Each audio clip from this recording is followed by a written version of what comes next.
Oi, oi, sétimo ano, aqui é a professora Tânia. A gente vai falar um pouco hoje sobre dois grandes reinos, tá, dos seres vivos. A gente já falou de reino Monera, a gente já falou de vírus, agora a gente vai falar sobre dois grandes reinos também, os protistas e os fungos. Então vamos lá. Primeiramente, os protistas, tá? Quem são os protistas? O reino protista, ele é representado por dois grandes grupos de indivíduos, as algas e protozoários, tá? Então vamos lá. As algas, elas são organismos unicelulares ou pluricelulares, ou seja, algumas são compostas por apenas uma célula e outras são compostas por várias células, tá? As que são compostas por apenas uma célula são chamadas de unicelulares. E as que são compostas por várias células são chamadas de pluricelulares. Elas também podem ser microscópicas ou macroscópicas, ou seja, as microscópicas são aquelas vistas apenas com a ajuda de microscópio. Já as macroscópicas são aquelas que podem ser vistas a olho nu, para elas terem um tamanho maior. Existem vários tipos de algas e elas são divididas em 6 grandes grupos. Essas algas, elas têm pigmentos e esses pigmentos fazem com que elas tenham cores diversas e possam realizar reação de fotossíntese, ou seja, elas conseguem produzir o próprio alimento, tá bom? Então, primeiramente, você tem as euglenas, que elas têm esse pigmento verdinho, elas possuem, né, organelas, tá, dentro dessa estrutura, é uma célula só, né, é unicelular, e elas têm organelas que armazenam, tá, clorofila, que é um pigmento que auxilia a reação da fotossíntese. Já as dinofícias, que é essa que eu estou te mostrando bem aqui, elas são frequentes na água do mar e muitas delas produzem bioluminescência, tá? Que é uma capacidade de emitir luz, tudo bem? Elas também têm pigmentos fotossintetizantes, ok? Aqui, você tem um exemplo de Bacillariophysia, também chamada de diatomácea, certo? Essas Bacillariophysias, elas têm um tipo de esqueleto de carapaça que é rica em sílica, tá? E essa sílica é uma substância que é muito frequentemente usada na fabricação de tijolos para construção civil, tá? Então é bastante usada nesse tipo de produto. Outras 3 tipos de algas, essas no caso são pluricelulares, são as algas pardas, as algas vermelhas e as algas verdes. As algas pardas, elas também são chamadas de feofícias, tá?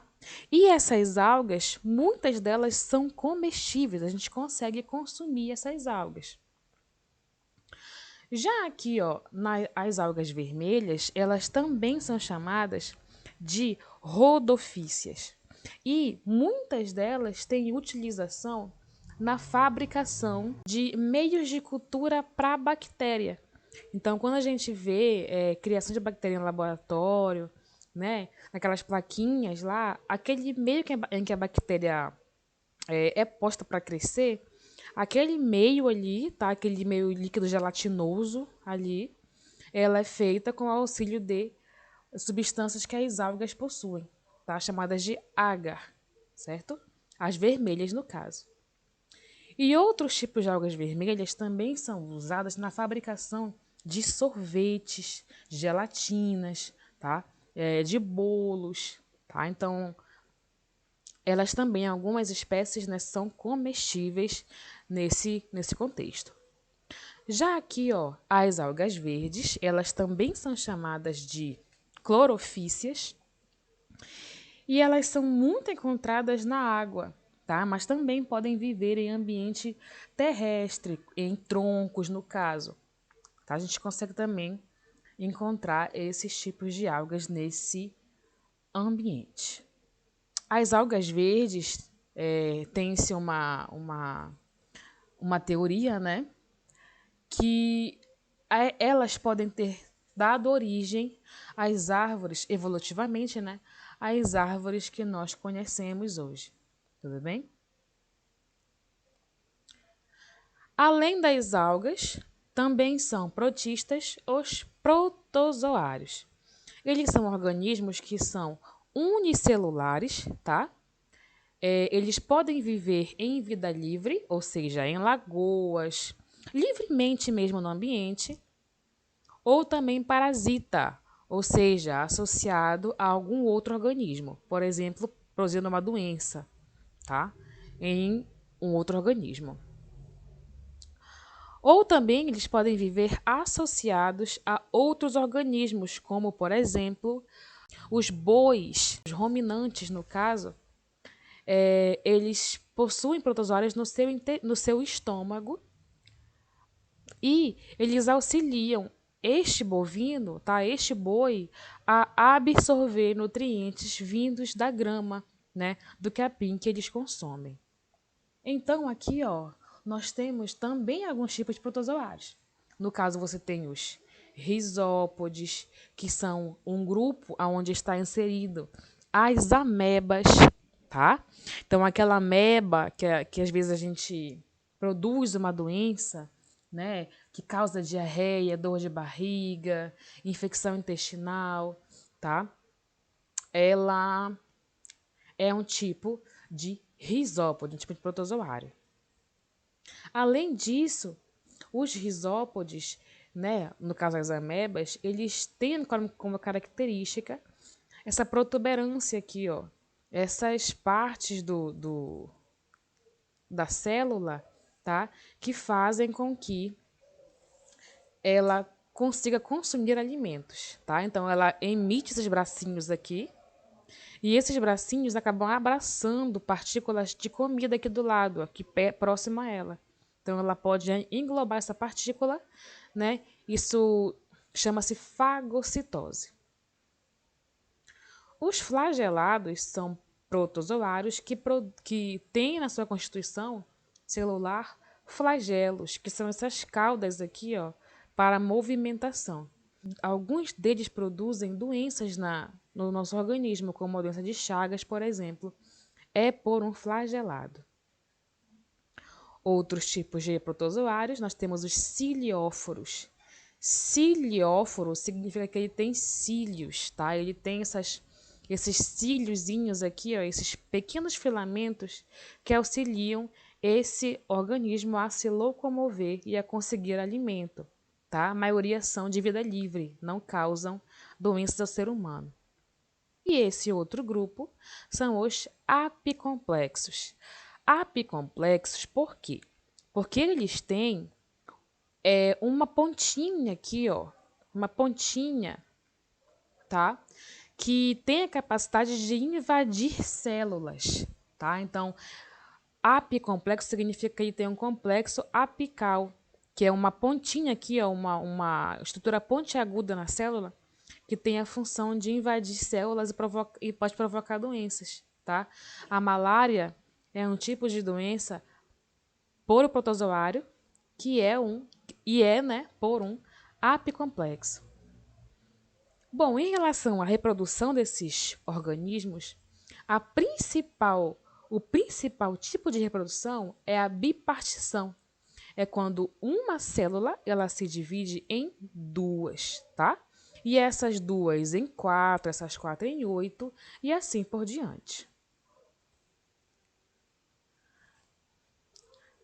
Continuando aqui, meu povo, a gente vai falar um pouquinho sobre fungos, tá? Agora, então, em relação ao reino dos fungos, quem são esses fungos? Esses fungos eles são organismos eucarióticos, tá? Eles podem ser unicelulares ou pluricelulares. No caso dos unicelulares, são as leveduras, certo? E eles têm parede celular. Então, as suas células, tá, têm uma estrutura que recobre essa célula, que é feita por uma espécie de açúcar, tá? E esse açúcar, ele é chamado de quitina e constitui uma parede que protege esse fungo, certo? Eles são heterótrofos. O que significa isso? Eles consomem outro organismo para conseguir sua alimentação, para conseguir o seu nutriente. Eles não conseguem produzir próprio alimento. Tá? Eles precisam absorver nutrientes do seu entorno ou então de outro organismo, tá? Para ele conseguir sobreviver.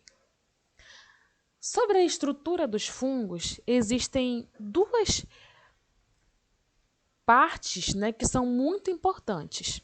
No caso, você tem em um fungo que é macroscópico, né, um fungo que é multicelular ou pluricelular, você tem algumas estruturas importantes. Primeiro, aqui eu te represento um cogumelo, tá? Que é um tipo de fungo.